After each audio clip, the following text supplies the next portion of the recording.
Hi, everyone, and welcome to Our Disabled Future, a series where disabled voices lead the way. I'm your host, Nico. It is a good day for disability inclusion. Each day, during Disability Pride Month and beyond, I'm amplifying real disabled stories, where we are, where we want to go, and how the heck we're going to get there. Together, I hope. Today, I'm thrilled to be joined by Sai. Let's dive in. Hi, Sai. Thank you for joining me. Hello, Mr. Nico. Thank you so much for having me here. Of You've been course. doing a great job. Thank you. I appreciate that. Sai, tell us about yourself and about your disabled life. Yeah. My name is Mohith, sir. I'm from Andhra Pradesh state of India. I'm a visually impaired individual. I turned visually impaired midway through my life when I encountered retinal detachment in my eyes. And then I have faced exclusion. But, with the right platforms, what I felt is you can turn your adversity into advocacy. And that's what, that point I got stuck there, and then I started to learn about advocacy, youth advocacy, advocacy in the disability field and all. And from then, I have been actively participating in different events, trying trying to make my voice heard, even big stage. Yeah, that's me.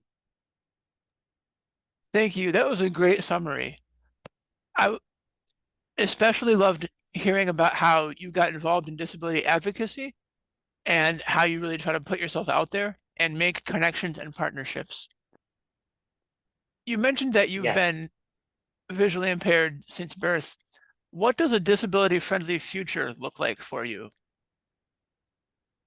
disability friendly future is just accessibility. We talk about it, right? We talk about accessibility and inaccessibility and many things.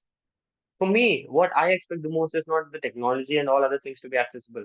First, what I feel, to really get that future that we aim is to get accessible in terms of knowledge and literacy on what a real person, the difference between a real person and a person with disability. Of course, there are not many differences, even we can do many things, but the main thing where we talk about and I think we miss talking about is that knowledge and that knowledge basics that we have, and the kind of accessibility that we need to have in terms of knowledge and literacy in the space of accessibility. I think that's the main point that makes that makes the whole difference for us.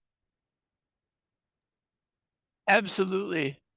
In your answer, I hear a call for greater accessibility in all aspects of daily life and worldwide society. I really support that. So, Sai, how do we get there? What's our strategy as we spread access and inclusion? Yeah, that's a perfect question. First thing, advocate for yourself. That's the best thing that you can do, rather than thinking that others will come and talk to you or question you. Rather than you start first talking about you and questioning others about the kind of requirements that you need, the accommodations that you need to get. It's your right. As a person with disability, it's your right, and you need to talk about it, and you need to question on it, and you need to make sure that you are getting the 100% aid that you need to get from whether it's government institutions or private institutions, whoever that may be. It's the whole point is whether you talking about it, whether you questioning about it, that matters the most. Sai, thank We you. started from there. Yeah, we started from there, and then yes, there are what I feel is accessibility is everywhere. But as I said, I come to the same point. Awareness is not everywhere. If I could give an example in the technology space of accessibility, let's talk about Google. In the latest Google event, the Google I/O, where Google launches its latest products and do a demo about it. They launched something called as Project Astra, and even in the Gemini, they have come up with such a beautiful features. I love to see the whole world once which are ideas around assistive technology, those are turning into mainstream ideology right today. I feel very super happy for it. And even Google introduced a feature in Gemini, two features in Gemini for that. Live screen sharing and also live camera features.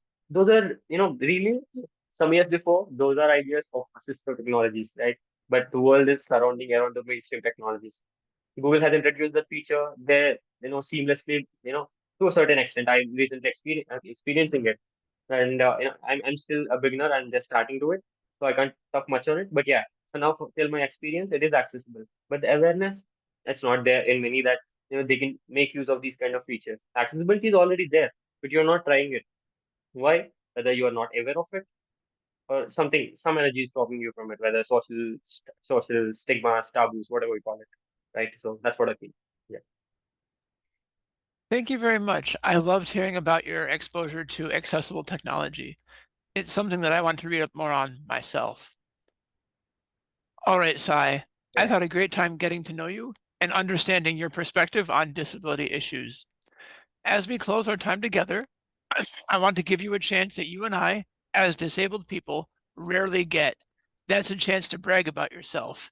You could promote something cool you've recently done, something cool you've got in progress, or if you want people to find you online, where can they find you online? This is just a chance for you to be your own cheerleader. Let's hear it. yeah. Thank you so much. As I said, I turned visually impaired midway through my life, and before I used to practice photography. And you are passionate in photography, but you become visually impaired after all. You know how much how much it hurts. But after it, I practiced it to a certain extent. But after that, my medical condition hasn't supported it. So I need to take a step back. But recently, in January of this year, I got a chance, to take my photography and to make my story listen to others. How you know from my point of view, and I participated in Global Ability Photography Challenge.